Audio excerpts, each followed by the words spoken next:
Market లో invest చేసి మీ డబ్బులు డబుల్ చేసుకోవాలనుకుంటున్నారా? విజయవాడలో జరిగే సుందరరామిరెడ్డి గారి లైవ్ సెమినార్ కి అటెండ్ అవ్వండి.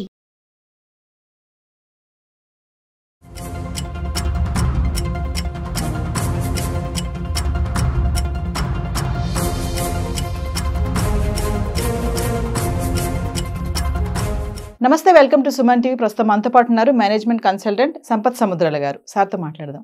నమస్తే సార్. సార్, కోల్కతా అభయ కేసు మనందరం చేసాం, మనం చాలా వీడియోస్ కూడా దాని గురించి చేసాము. ఫైనల్లీ ఇప్పుడు సంజయ్ రాయ్ని దోషిగా నిర్ధారించేసింది కోర్టు. జీవిత ఖైదు అని చెప్పేశారు. మరి అభయకి న్యాయం జరిగేసిందని అనుకోవచ్చు అంటారా మనం దీంతో? ఇదొక పెద్ద ఏమంటారంటే సమాధానం చెప్పలేని ప్రశ్న.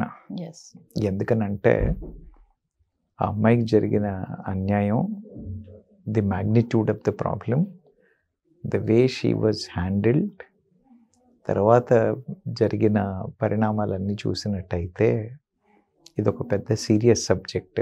దీన్ని చాలా సీరియస్గా డీల్ చేయాల్సిన విషయం.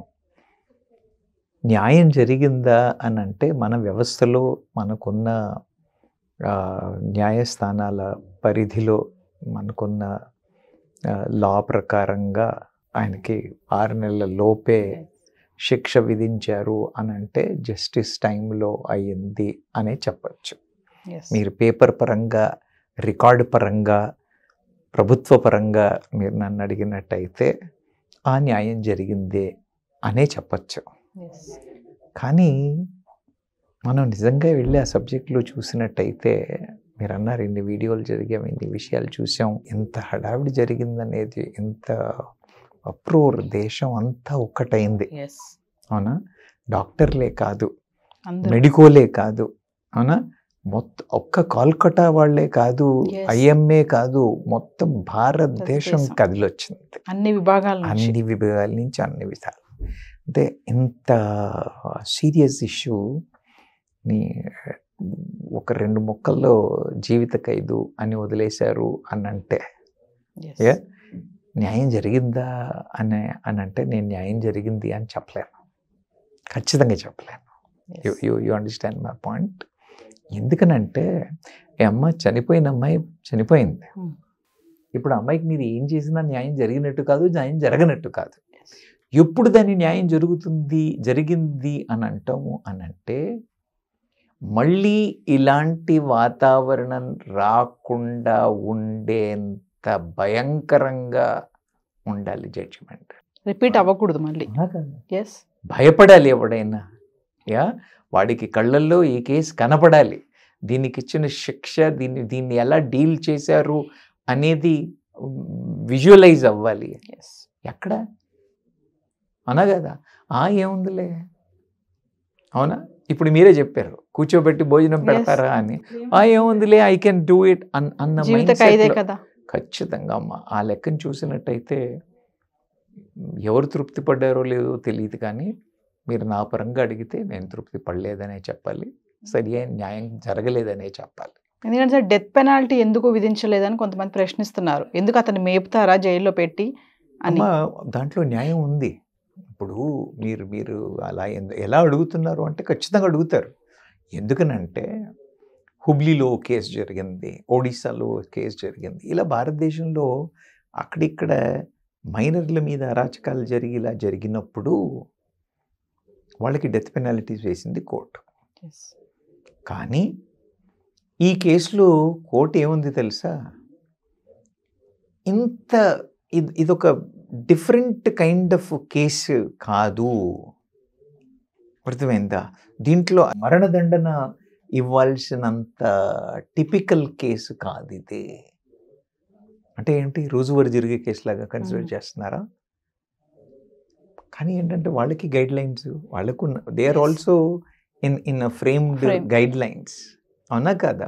వాళ్ళకున్న గైడ్ లైన్ల ప్రకారంగా వాళ్ళు చూసినప్పుడు ఇదేమి మరణదండన ఇవ్వదగ్గ కేసు కాదు అని అంటున్నారు. ఇదే మరణదండ ఇవ్వదగ్గ కేసు కాదు అని అంటే ఇంకేం ఉండాలమ్మా? ఇంకేం కావాలి? సో మీరు అలా ఆలోచించినట్టయితే చెప్తున్నాను కదా, న్యాయం జరిగింది అని అనడానికి లేదు.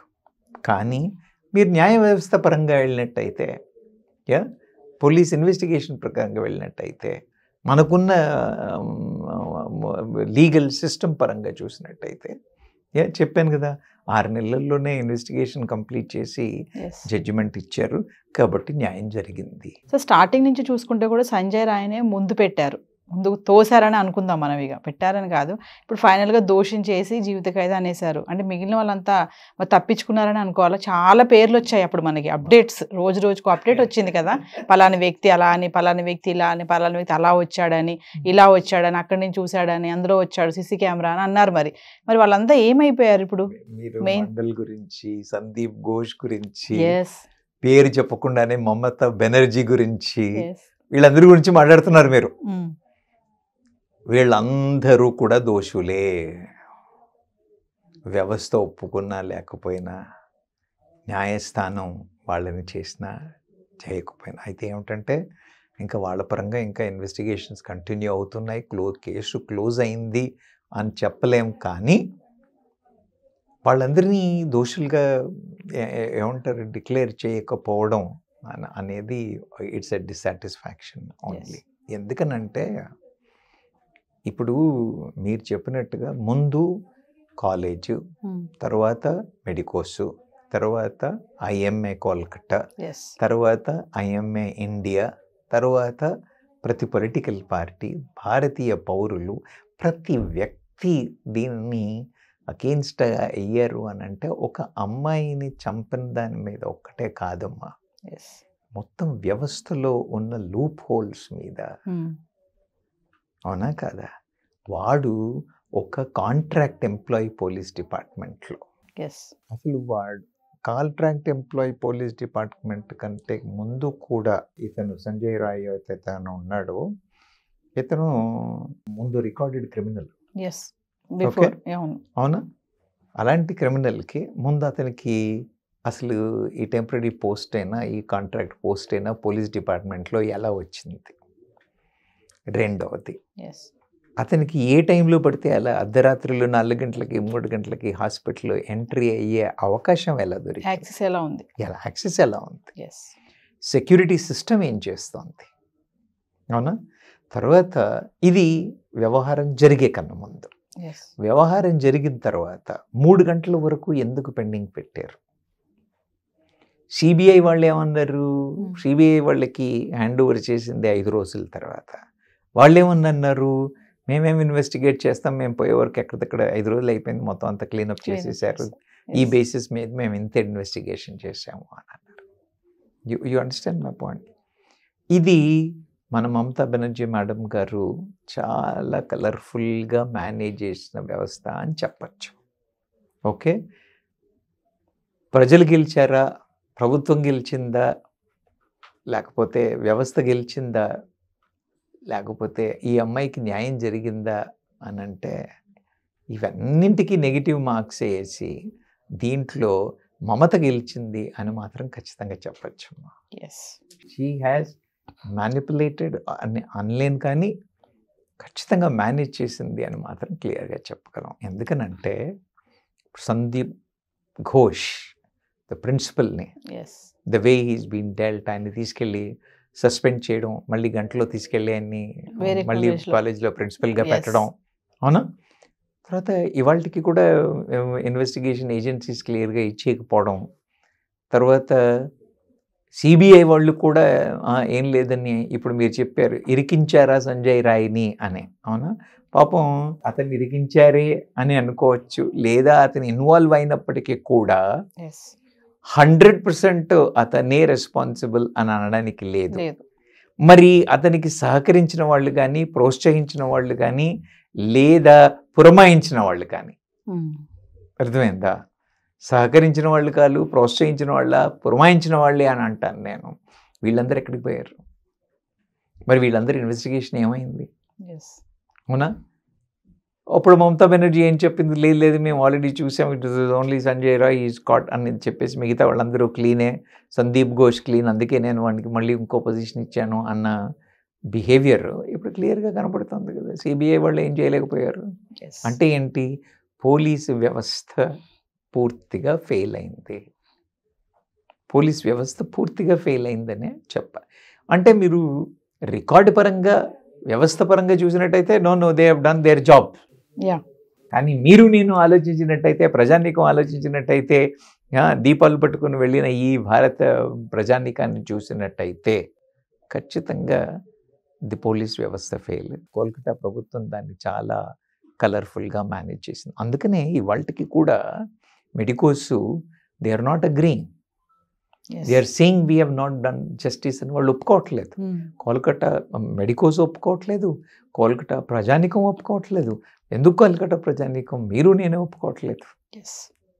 న్యాయం జరిగిందా అంటే వ్యవస్థ పరంగా లా ప్రకారంగా న్యాయం అనిపించవచ్చు, కానీ ధర్మంగా చూసినట్టయితే సరిగా ఇన్వెస్టిగేషన్ జరగలేదు, మేనేజ్ చేశారు, దీన్ని హషప్ చేశారు అని చెప్పచ్చు.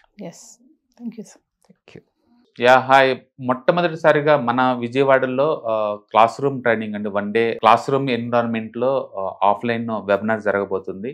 అండ్ ఇంట్రెస్ట్ ఉన్న పార్టిసిపెంట్స్ ఈ కింద స్కూల్ అవుతున్న నెంబర్కి రింగ్ చేసుకొని సీట్ బుక్ చేసుకోండి. దీంట్లో ETFs, index funds and mutual funds మీద completely and hand holding experience మీకు ప్రొవైడ్ చేయబడుతుంది.